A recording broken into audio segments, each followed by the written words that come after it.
स्वागत है बच्चों आप सभी का आपके अपने चैनल संस्कृत की पाठशाला में। आज हम क्लास 8 के बच्चों के लिए सैम्पल पेपर लेकर के आए हैं। आपका जो 13 को एग्ज़ाम होने वाला है उसका सैम्पल पेपर है ये। तो स्टार्ट करते हैं। इसमें सबसे पहले आपको जो क्वेश्चन आएगा वो आएगा अपठित अवबोधनम का, जो कि आएगा 8 मार्क्स का। सबसे पहला क्वेश्चन होगा आपका 8 मार्क्स का, पार्ट 1 है ये आपका खंड क। और इसमें आपको क्या करना होगा, इसमें से अनुच्छेद पढ़ करके आपको प्रश्नों के उत्तर देने होंगे। जैसे अनुच्छेद दिया हुआ है यहाँ पर, ये 4 लाइंस का अनुच्छेद दिया हुआ है, उसको पढ़ करके आपको ये प्रश्नों के उत्तर करने होंगे। तो पहला जल्दी से एक बार पैसेज रीड कर लेते हैं। व्याघ्रः अस्माकं राष्ट्र पशु अस्ति, कि व्याघ्र जो है, बाघ जो है हमारा राष्ट्र पशु है। अयम अति मनोहरः, ये बहुत मनोहर है। अस्य शरीरे पीत कृष्णवर्णः पंक्तियाँ नित्राम शोभन्ते, इस पे जो पीले रंग की और काले रंग की जो पंक्ति हैं, लाइनें हैं, वो बहुत शोभा देती हैं। कदाचित अयम सघनेषु वनेषु निर्भयम विहरति स्म, कई बार ये सघन जो वन होते हैं, गहरे जो वन होते हैं, उनमें ये निर्भय ही घूमता रहता है। हंत सांप्रतम व्याघ्रणाम संख्या अति अल्पा जाता, लेकिन फिर भी जो बाघों की संख्या है वो अति अल्प हो रही है। व्याघ्र जातिम सर्वनाशात रक्षितुम वन पर्यावरण मंत्रालय अनेकान उपायान करोति, और व्याघ्र जाति की, बाघ की जो है रक्षा करने के लिए जो वन पर्यावरण मंत्रालय है वो अनेक उपाय कर रहा है। परम सर्वे प्रयत्न निष्फला भवन्ति, परंतु सभी जो प्रयत्न हैं वो निष्फल हो रहे हैं। कारणम किम, इसका क्या कारण है? केशाचित धूर्तानाम लोभा वनानाम छेदनम छ, क्योंकि कुछ धूर्त लोग जो हैं, कुछ लोभी लोग जो हैं, वो वनों को काट रहे हैं। अस्माकं वनः संपत्ति रक्षितव्या देशस्य राष्ट्रपशु च अपि रक्षणीय, अगर हम जो है वन की संपत्ति की रक्षा करके देश के जो राष्ट्र पशु है उसकी भी रक्षा कर सकते हैं। तो अब प्रश्न देखते हैं, एक पद वाला है पहले, और इसमें केवल आपको 3 करने हैं और ये होंगे 3 नंबर के। पहला क्वेश्चन पूछा है अस्माकं राष्ट्र पशु का, कि हमारा राष्ट्र पशु जो है वो कौन है। तो अभी हमने पढ़ा कि व्याघ्र जो है हमारा राष्ट्र पशु है। ठीक है, पहले आप अपने आप सॉल्व करने की कोशिश करिएगा और उसके बाद जो है इसके नेक्स्ट पेज पर जो है इसका आंसर्स दिखाएंगे अभी आपको। तो पहले आप खुद से सॉल्व करिए कि आप कितने सही कर पाते हैं। अगला क्वेश्चन है व्याघ्रम रक्षितुम कह उपायन करोति, व्याघ्र की रक्षा के लिए कौन जो है उपाय कर रहा है। तो यहाँ से आएगा वन पर्यावरण मंत्रालय, ये लिखा हुआ है अनेकान उपायन करोति। आगे है केशाम संख्या अति अल्प जातक, किसकी संख्या जो है अति अल्प हो रही है। तो किसकी संख्या हो रही है? व्याघ्रों की, बाघ की, तो व्याघ्रणाम आ जाएगा इसका उत्तर। आगे है अस्माकं का रक्षितव्या, कि हमें जो है किसकी रक्षा करनी है। तो अस्माकं वन संपत्ति रक्षितव्या। तो देखिए कितनी आसानी से सारे आंसर मिल गए। आपको एक बार ठीक से पैसेज को रीड करना है तो आपको सभी आंसर जो है बहुत आसानी से मिल जाएंगे। अगला क्वेश्चन करते हैं, ये है पूर्ण वाक्य का, और इसमें कहा गया है वन पर्यावरण मंत्रालय किमर्थम उपायम करोति, कि वन पर्यावरण मंत्रालय जो है वो क्या उपाय कर रहा है। तो उनको क्या उपाय करने चाहिए। तो सर्वनाशात जो लिखा है रक्षितुम वन पर्यावरण मंत्रालय अनेक उपाय जो है कर रहे हैं, किसके लिए, कि बाघों की रक्षा के लिए। ठीक है, आगे है, तो हमारा फर्स्ट का आंसर क्या हो जाएगा। फर्स्ट का आंसर हो जाएगा हमारा व्याघ्र जातिम सर्वनाशान रक्षितुम वन पर्यावरण मंत्रालय जो है अनेकान उपायान करोति। तो यहाँ तक हो जाएगा हमारा फर्स्ट का आंसर पूर्ण वाक्य का। अगला है व्याघ्र जाति विनाशस्य कारणम किम, जो बाघ जाति है उसके विनाश का कारण क्या है। तो उसका कारण क्या है कि कुछ जो है धूर्त जो लोभी हैं लोग, वो वनों को काट रहे हैं। तो अब इसके आंसर देख लेते हैं जल्दी से। देखिए ये इसके आंसर है एक पद वाले, और जो अभी हमने पूर्ण वाक्य का क्वेश्चन किया है ये उनके सभी के आंसर हैं। इनमें से केवल 3 करने थे आपको, तो इनमें से जो भी आपको अच्छे से आता हो, वैसे तो ये बहुत आसान आएगा पैसेज, तो आप सभी कर पाएंगे। और ये पूर्ण वाक्य है, इनका पूरे सेंटेंस में ही आपको इसी तरह से आंसर लिखना है। तो चलते हैं नेक्स्ट क्वेश्चन पे, क्वेश्चन नंबर 2। इसी का जो है थर्ड क्वेश्चन है, ये पैसेज का ही जो आया है। इसमें लिखा है यथा निर्देश उत्तर, जैसा निर्देश दिया गया है वैसा उत्तर करना है आपको। केवल 2 करने हैं और ये भी हमारे 2 नंबर के। तो सग्नेषु वनेषु विहरति अस्मिन वाक्य विशेषण पदम किम, इस वाक्य में आपको विशेषण बताना है कि विशेषण क्या है। तो सग्नेषु वनेषु विहरति, इसमें जो है हमारा विशेषण क्या हो गया। विशेषण क्या होता है, पहले ये आपको जानना ज़रूरी है कि विशेषण होता है जो किसी की विशेषता बताता है। तो वन जो है वो कैसा है, सघन वन है। तो इसका उत्तर क्या हो जाएगा हमारा, तो इसका उत्तर हो जाएगा हमारा सग्नेशु। अगला है अति न्यूना इति पदस्य पर्याय पदम गद्यांशे प्रयुक्तम। आपको पर्यायवाची बताना है इसका अति न्यूना का, कि जो है पैसेज में कौन सा आया हुआ है। तो क्या आया हुआ है, अति अल्पा। ठीक है। तो आगे है प्रयत्नः निष्फलः भवन्ति। तो अस्मिन् वाक्ये क्रियापदम किम, क्या जो है इसमें क्रिया क्या है। तो क्रिया आपको पता होगा, क्रिया क्या होता है, जो कार्य किया जाता है। ठीक है। तो क्रिया क्या होती है, जो कार्य किया जाता है। तो इसमें क्या, कौन सी क्रिया है, प्रयत्न जो है निष्फल हो रहे हैं। तो भवंती जो है हमारा क्या हो गया, क्रिया हो गया इसमें। अगला पूछा है इन्होंने, अस्य अनुच्छेदस्य कृते उपयुक्त शीर्षकम संस्कृतेन लिखत। आपको शीर्षक बताना है कि पैसेज में से जो है टाइटल क्या होगा इसका। शीर्षक मतलब होता है टाइटल, या फिर किसी भी चैप्टर का जैसे नाम होता है तो उसे ही शीर्षक कहते हैं। तो इसका शीर्षक क्या होगा, किसके ऊपर है, सबसे पहले ये बाघों की रक्षा के लिए है, और वनों को ना काटने के लिए है, पर्यावरण की सुरक्षा के लिए है। तो इसका देखते हैं कि क्या हो जाएगा इसका। इसमें से आप कोई भी जो है ये लिख सकते हैं शीर्षक।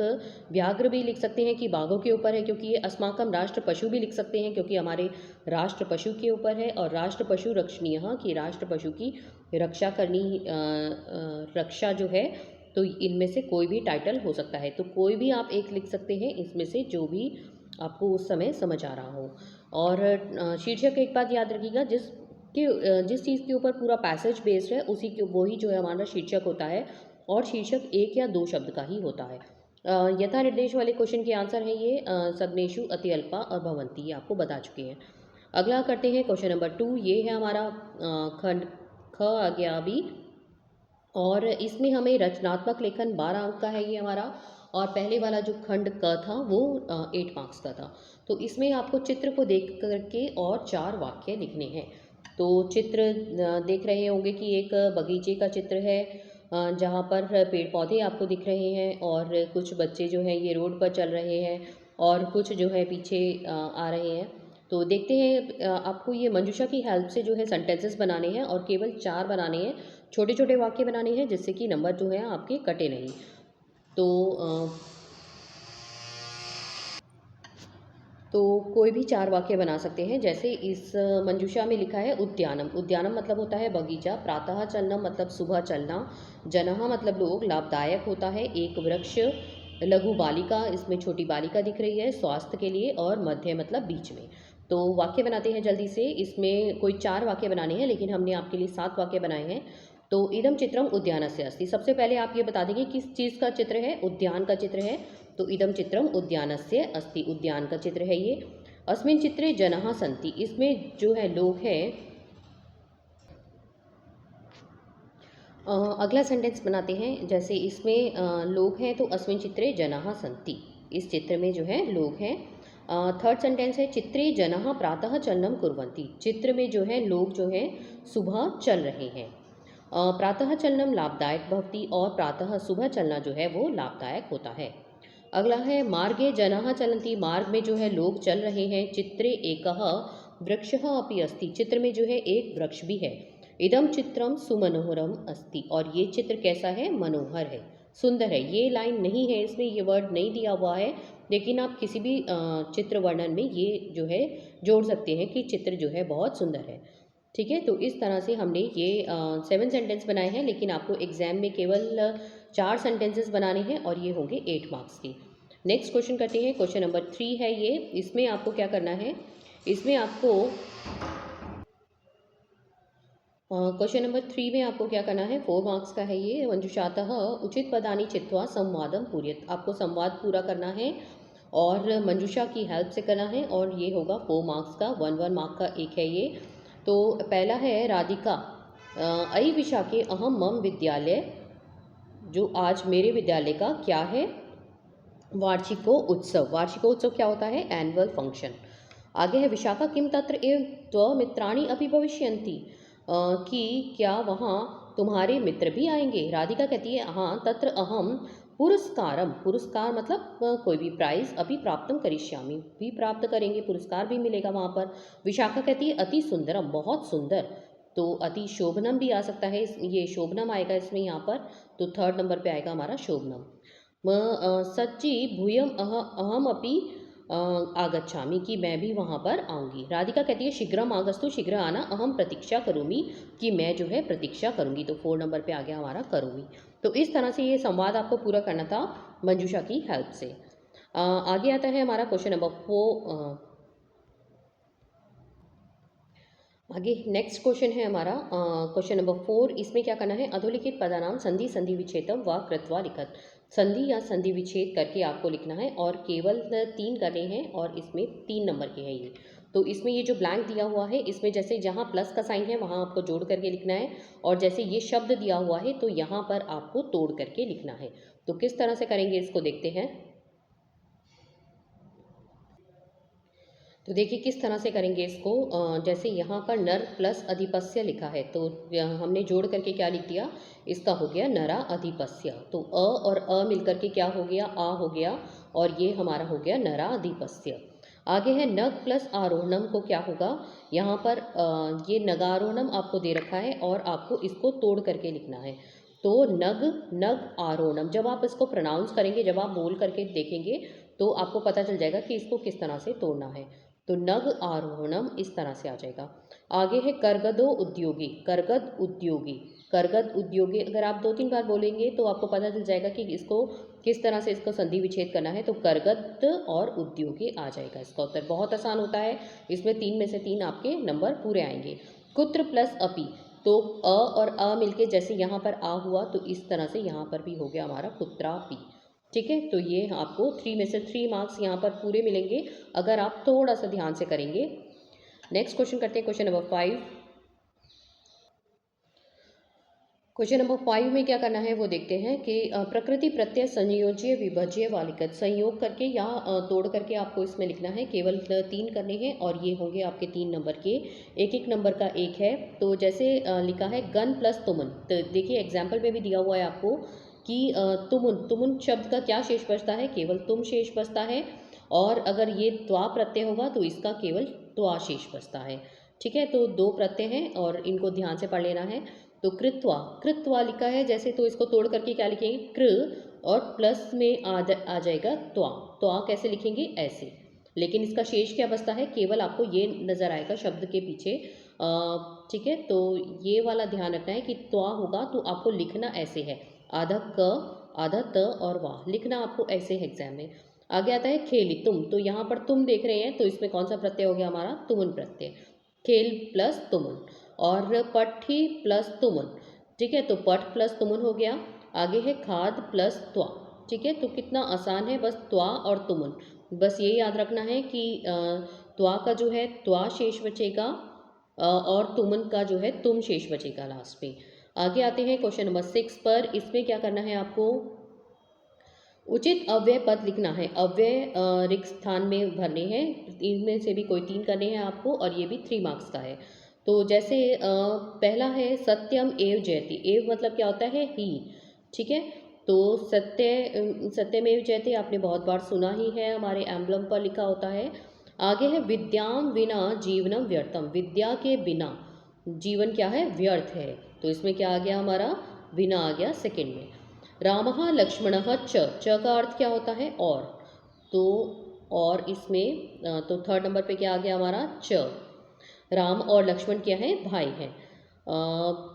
समय व्यर्थम माँ कुरु, समय व्यर्थ मत करो, माँ का अर्थ होता है मत, नहीं करो, मत करो। ठीक है, तो 4th नंबर पे आ गया हमारा माँ। इस तरह से आपको अव्यय भरना है। अव्यय वो शब्द होते हैं जो किसी भी लिंग वचन या पुरुष में जो है वो कभी भी बदलते नहीं हैं, वो एक जैसे रहते हैं। ठीक है, आगे आता है हमारा क्वेश्चन नंबर 7। इसमें क्या करना है, क्वेश्चन नंबर 7 में हमें इसमें हमें उचित उपपद विभक्ति लिखनी है, और केवल 3 करनी है, 3 नंबर की है ये।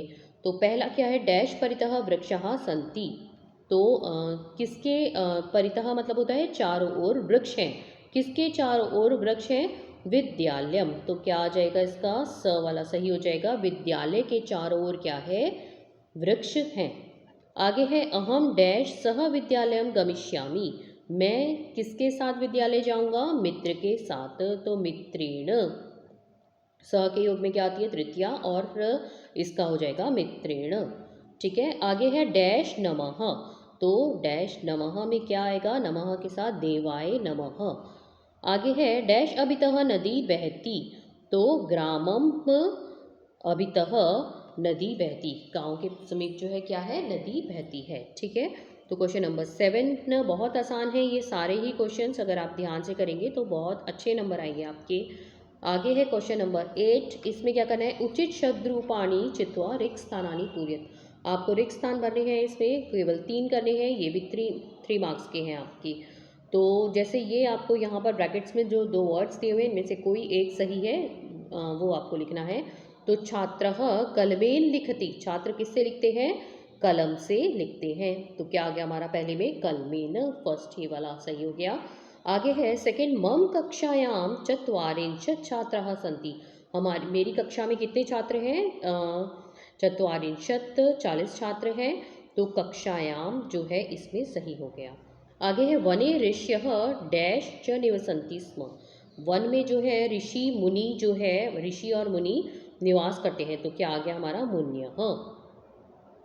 आगे है भारतवर्षे अनेकः डैश प्रवहन्ति, भारत देश में अनेक नद्यः नदी बहती हैं। ठीक है, तो इस तरह से करना है, उचित जो है आपको शब्द रूप भरने थे इसमें, और 3 भरने थे, कोई भी जो भी आपको चारों में से कोई सही से आए, तीनों 3 वो आप करेंगे। ठीक है, नेक्स्ट आता है उचित धातु रूप चित्वा रिक्त स्थानानि पूर्यत, आपको धातु रूप भरने हैं इसमें, और केवल आपको इसमें भी 3 करने हैं, और ये भी आपका होगा 3 मार्क्स का। त्वम विद्यालयम कदा गमिष्यसि, तो त्वम के साथ क्या आता है, गमिष्यसि, आपने पढ़ा ही होगा कि सह, सह, तौ, और ते के साथ में क्या आता है, त्वम, युवाम, और युयम के साथ क्या आता है। ठीक है, तो त्वम विद्यालयम के साथ क्या आएगा हमारा, सी आ जाएगा, तो इसलिए गमिष्यसि यहाँ पर सही हो गया। अहम प्रतिदिनम दुग्धम पिबामी, तो अहम के साथ क्या आता है, पिबामी, एक बार आप चार्ट देख लीजिए, फिर से बता देते हैं आपको। देखिए सह के साथ क्या आएगा, सह, तौ, और ते, त्वम, युवाम, यूयम, अहम, आवाम, वयम। ठीक है, ये होता है। तो क्या आएगा इसमें, सह के साथ क्या आता है, पठती, तो ती आ जाता है लास्ट में। आगे तव के साथ आता है पठतः, और ते के साथ जब बहुत सारे होते हैं तो आता है पठन्ति। आगे है त्वम, तो यहाँ क्या आ गया, त्वम के साथ आता है पठसी, तो देखिए फर्स्ट सेंटेंस में यही, इसीलिए यहाँ पर हमारा गमिष्यसि सही हुआ था। आगे आता है युवाम, तो युवाम के साथ आएगा पठः, और युयम के साथ आएगा पठथ, और अहम के साथ क्या आएगा, अहम के साथ आएगा पठामी, इसीलिए हमारा सेकंड में जो है पिबामी आया है, अहम फर्स्ट वर्ड था अहम, इसलिए हमारा पिबामी जो है इसमें सही हो गया था। आगे है आवाम, तो पठामी, पठावह, पठावह, और वयम के साथ क्या आएगा, पठामह। ठीक है, ये चार्ट आपको याद रखना है। तो अब आगे बढ़ते हैं थर्ड नंबर पर, तो इसमें क्या आया हमारा, सर्वे छात्रः नित्यम प्रार्थना कुर्वन्ति, बहुत सारे छात्र हैं इसलिए आया हमारा इसमें कुर्वन्ति जो है सही हो गया।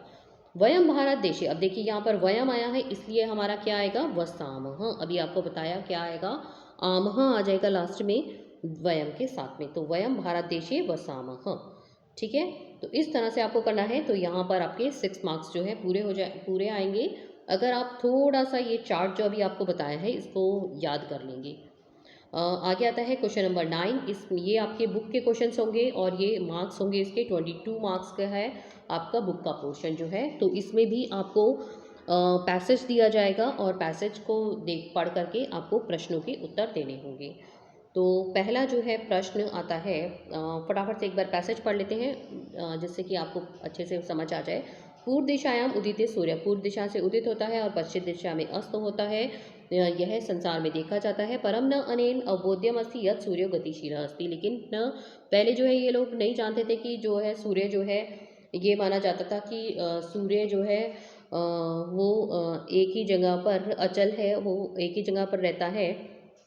सूर्यो अचलः पृथ्वी च चला, और ऐसा माना जाता था कि जो है सूर्य एक ही जगह पर रहता है और पृथ्वी जो है वो उसके जो है पृथ्वी पृथ्वी च चला। यह माना जाता था कि पृथ्वी जो है इधर उधर जो है घूमती रहती, वो पृथ्वी घूमती रहती है। तो सूर्य अचलः पृथ्वी च चला स्वकीय अक्षे घूर्णति इति सांप्रतम सुस्थापितः सिद्धांतः। तो फिर यह सिद्धांत बताया गया कि जो है सूर्य जो है अचल है, सूर्य जो है एक जगह पर रहता है और पृथ्वी जो है चलती रहती है, अपनी जो है धुरी पर जो है वो घूमती रहती है। यह सिद्धांत जो है स्थापित किया गया। सिद्धांतो अयम प्राथम्येन येन प्रवर्तिते स आसीत महान गणितज्ञ, और इसको का प्रतिपादन करने वाले जो थे वो थे आर्यभट्ट। स्थिरा वर्तते इति परंपरा प्रचलिता रूढ़ी तेन प्रत्यादिष्टा। जो है पृथ्वी स्थिर है, पहले जो है ऐसा कहते थे कि पृथ्वी जो है एक ही जगह पर रहती है। यह प्रचलित जो है पहले जो लोग थे वो मानते थे। तेन उदाहरतम यद गतिशीलायाम नौकायाम उपविष्टः मानवः नौकाम स्थिराम अनुभवति, कि जिस तरह से जो मानव जो है जो नौका में बैठा होता है उसको ऐसा लगता है कि जो है पानी जो है अब एक ही जगह पर है, लेकिन न जो नाव तो तेन उदाहरतम कि यद गतिशीलायाम नौकायाम, जो है हमारी जो नौका है वो वहीं पर ही है। मानवः नौकाम स्थिराम अनुभवति, वो उससे ऐसा लगता था कि नौका जो है वहीं पर ही है। अन्यान च पदार्थान गतिशील, और अन्य जो पदार्थ हैं वो गतिशील हैं। एक पदेन उत्तर करते हैं। प्रश्न एकम, एक ही करना है कोई भी, और एक नंबर का है। सूर्य कस्याम दिशायाम उदिति, सूर्य किस दिशा में उदित होता है? तो पूर्व दिशायाम, सबसे पहला ही शब्द लिखा है और ये हो गया आपका सही। एक ही करना था और एक नंबर आपको इसमें पक्का मिल गया। महान गणितज्ञ ज्योतिर्विच्चः कः आसीत्, महान गणितज्ञ और ज्योति कौन थे? आर्यभट्टः थे। ये आपको बहुत ही पूरे नंबर मिलने वाले हैं इस पैसेज में। तो 22 मार्क्स आपके बुक के ही हैं। अगर आपने बुक भी अच्छे से पढ़ी है तो 22 में से आपको 22 जो है पूरे मिल जाएंगे। आगे आता है क्वेश्चन, इसमें आपको बताना है कि देखिए इसमें क्या है आपको, ये आपको पूर्ण वाक्य वाले क्वेश्चन दिए हुए हैं और इसमें आपको क्या करना है, जैसे पहला क्वेश्चन पूछा है पूरे वाक्य में उत्तर करना है, एक ही करना है कोई, और ये 2 नंबर का है आपका। परंपरा प्रचलिता का रूढ़ी आर्यभट्टेन प्रत्यादिष्टा, परंपरा से प्रचलित जो रूढ़ी थी उसको आर्यभट्ट ने क्या प्रतिपादित किया। और अगला क्वेश्चन पूछा है नौकायाम उपविष्ट मानवा किम अनुभवति, कि नौका में बैठा हुआ मानव क्या सोचता है। तो पहला जो है क्वेश्चन उसका आंसर देखते हैं। परंपरा प्रचलिता का रूढ़ी आर्यभट्टेन प्रत्यादिष्टा, कि पृथ्वी स्थिरा, पृथ्वी जो है स्थिर है, वर्तते इति परंपरा प्रचलिता, यह परंपरा जो प्रचलित थी उसका प्रतिपादन किया था किसने? आर्यभट्ट ने। अगला पूछा है नौकायाम उपविष्टा मानव क्यों अनुभवती, कि मानव क्या अनुभव करता है जो नौका में बैठा हुआ है। तो नौकायाम उपविष्टा मानवः नौकाम स्थिराम अनुभवती, नौका उसको लगती है स्थिर है। अन्यान च पदार्थान गतिशील, और अन्य जो पदार्थ हैं वो गतिशील हैं। अगला करते हैं इसके आगे, नेक्स्ट करते हैं थर्ड क्वेश्चन। इसमें क्या किया गया है? यथा निर्देश उत्तर करने हैं जैसा आपको निर्देश दिया गया है। केवल प्रश्न द्वयम, केवल 2 करने हैं और 2 नंबर के आएंगे। ये सूर्य अचलः अस्ति अत्र विशेषण पदम की, इसमें जो है विशेषण क्या है? विशेषण क्या होता है? जो किसी की विशेषता बताता है। तो जो किसी की विशेषता बताता है उसे विशेषण कहते हैं। तो इसमें क्या विशेषता बता रहे हैं? सूर्य कैसा है? अचलः। तो अचल जो है हमारा क्या आ जाएगा? इसका उत्तर सही हो जाएगा। आगे है स्थिरा इति पदस्य विपरीतार्थक पद बताना था आपको, कि विपरीत मतलब होता है उल्टा, तो उल्टा बताना था, इसका विपरीत बताना था स्थिरा का। तो स्थिरा का हो जाएगा हमारा चला। स्थिर मतलब होता है एक ही जगह रहना और चल का मतलब होता है चलना। ठीक है। धरा इति पदस्य समानार्थक पद गद्यांशात चित्वा लिखत, धरा इस शब्द का आपको समानार्थक पद बताना था। तो धरा का क्या हो जाएगा हमारा? पृथ्वी। धरा मतलब होता है पर्यायवाची, समानार्थक मतलब पर्यायवाची, इसकी जगह पर्याय भी लिखा आ सकता है, तो कंफ्यूज नहीं होना है कि पर्यायवाची भी लिखा आ सकता है, दोनों का मतलब एक ही है। ठीक है। आगे आते हैं, नेक्स्ट क्वेश्चन आता है हमारा क्वेश्चन नंबर 10। ये भी सेम इसी तरह से है, बस इसमें आपको कोई श्लोक दे दिया जाएगा और उसको देख करके आपको उसको पढ़ करके उसमें से आंसर करने होंगे। तो जैसे एक पद वाला है क्वेश्चन, ये प्रश्न, इसमें से भी एक करना है आपको, और कोई भी एक नंबर, ये एक नंबर का है। कीदृशम जलम पिबेत, कैसा पानी पीना चाहिए? वस्त्र पूतम, जो किसी कपड़े से छना हुआ हो। ये आपके बुक के क्वेश्चन हैं। अगर आपने हिंदी अच्छे से पढ़ी है अपने चैप्टर की, तो आपको मुश्किल नहीं होगी ये आंसर्स करने में। दृष्टिपूतम किम न्यसेत, कि दृष्टिपूतम का देखिए यहाँ से सबसे पहले ही लिखा है दृष्टिपूतम न्यसेत पादम। ठीक है, तो यहाँ पर पादम इसका उत्तर हो जाएगा, ये सही हो जाएगा। ठीक है, तो इस तरह से ही आपको आंसर ढूंढ करके इसमें से करने हैं। अगला है पूर्ण वाक्य उत्तरत, इसमें भी आपको एक करना है और ये 2 नंबर का है। पूर्ण वाक्य में उत्तर करना है कथम समाचरित, तो मनः पूतम समाचरित, ये लिखा हुआ है मनः पूतम समाचरित।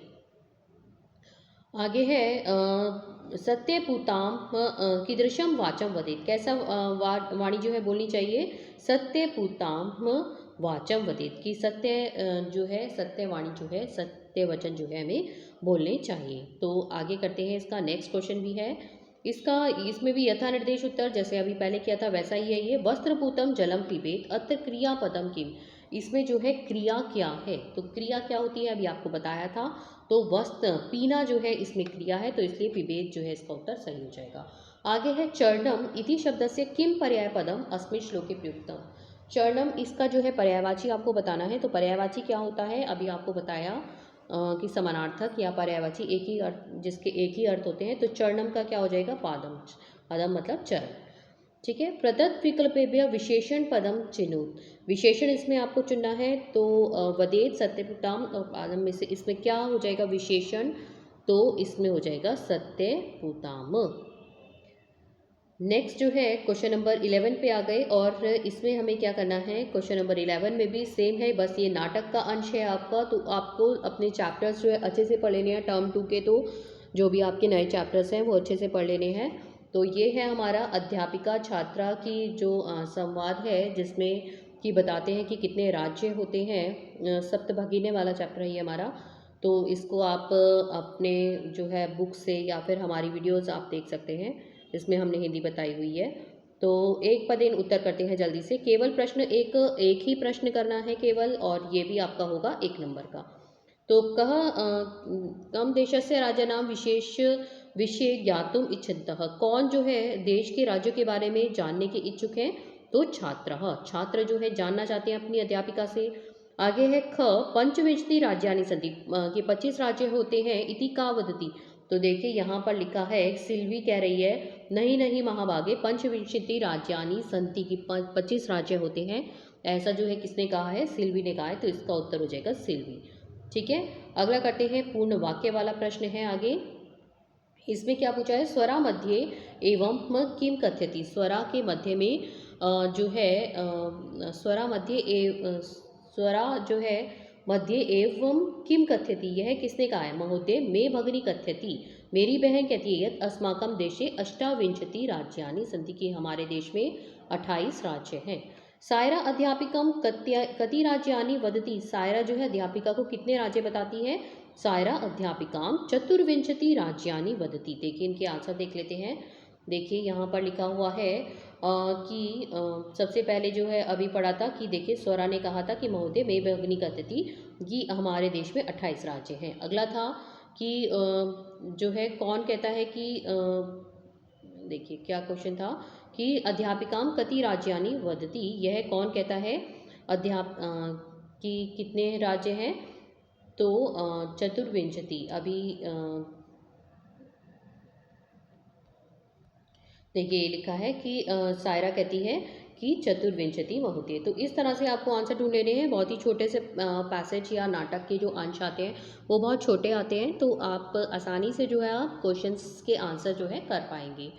और इसमें जो है प्रदत्त विकल्पेभ्य उचितम उत्तरम चित्वा लिखत अन्यः कोऽपि, इसमें अव्यय पद बताना है। अव्यय क्या होता है? जो कभी भी बदलता नहीं है। तो इसमें अन्यः कोऽपि में क्या हो जाएगा? अपि, अपि मतलब होता है भी। ठीक है, तो इसका जो है ये उत्तर सही हो जाएगा स वाला। आगे है मे भगिनी कथ्यति अत्र क्रियापदम किम अस्ति, यहाँ पर क्रिया क्या है? क्रिया मतलब कार्य करना। तो मेरी बहन कहती है, तो कहना जो है वो क्रिया है, इसलिए अ सही हो जाएगा कथ्यति। अगला है वयम ज्ञातुम इच्छामः अस्मिन् वाक्ये कर्ता पदम किम। कर्ता कौन है इसमें? तो कर्ता कौन है? वयम। वयम ज्ञातुम इच्छामः कि हम जानना चाहते हैं, तो वयम जो है इसका उत्तर सही हो गया। आगे आता है क्वेश्चन नंबर 12 और इसमें क्या करना है आपको? ये 4 मार्क्स का आएगा और बहुत ही आसान वाला है ये। इसमें आपको 4 में से 4 पक्के मिलेंगे। बस आपको अन्वय पूर्यत अन्वय जो है आपको पूरा करना है। आपको ये देख लेना है कि फर्स्ट लाइन में कौन सा वर्ड है जो आपके इसमें पैसेज में आया हुआ है। जैसे देखिए सर्वम, अब ये वाला जो है आपको दुखम यहाँ दिख गया, परवशम ये वाला शब्द आया हुआ है, सर्वम सुखम ये सर्वम आ गया, फिर सुखम आ गया। तो कौन सा शब्द नहीं आया है फर्स्ट लाइन में से? आत्मवशम। तो आत्मवशम इस तरह से लिख दिया। तो इसी तरह से आपको अन्वय जो है करना है, जिससे कि आपको एक भी नंबर नहीं कटे। आगे है एतत् विद्यात् समासेन। एतत् यहाँ पर लिखा हुआ है, विद्यात् तो यहाँ पर लिखा हुआ है, और क्या नहीं लिखा हुआ है? समासेन नहीं लिखा हुआ है, तो समासेन हमारा यहाँ पर आ जाएगा। लक्षणम नहीं लिखा हुआ था, तो लक्षणम सुख दुखियो लिखा हुआ था। इसी तरह से आप करोगे कि कौन सा शब्द जो है रह रहा है, तो आपको बहुत आसानी होगी 12th नंबर क्वेश्चन करने में। तो इस तरह से हमने क्वेश्चन नंबर 12 जो है पूरा कर लिया, और इसमें से 4 आउट ऑफ 4 ही मिलेंगे अगर आप इस तरह से करेंगे कि सर्वम इस तरह से एक एक वर्ड जो है आप देखते जाइएगा। परवशम यहाँ लिखा हुआ है और दुखम नहीं लिखा हुआ है, तो दुखम इसलिए यहाँ पर आ जाएगा। सर्वम जो है यहाँ लिखा हुआ है, और आत्मवशम नहीं लिखा हुआ है, सुखम लिखा हुआ है यहाँ पर, तो आत्मवशम आ जाएगा यहाँ पर। इस तरह से करेंगे तो आपका एक भी नंबर जो है इसमें नहीं कटेगा।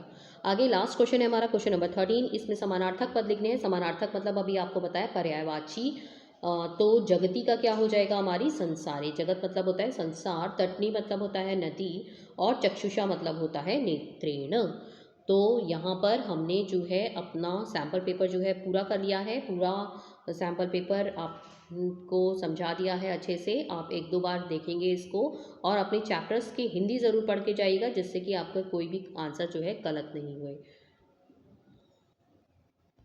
तो ये था हमारा पूरा पेपर, देख लीजिए आप। और इसके पहले खुद से सॉल्व करिएगा, और उसके बाद देखिएगा कि आपको जो है कौन सा जो है क्वेश्चन अच्छे से आ रहा है और कौन सा नहीं आ रहा है। तो अगर आपको ये वीडियो पसंद आया है तो वीडियो को लाइक करिएगा, अपने फ्रेंड्स के साथ शेयर करिएगा, और अगर आपने अभी तक हमारे चैनल को सब्सक्राइब नहीं किया है तो सब्सक्राइब करिएगा।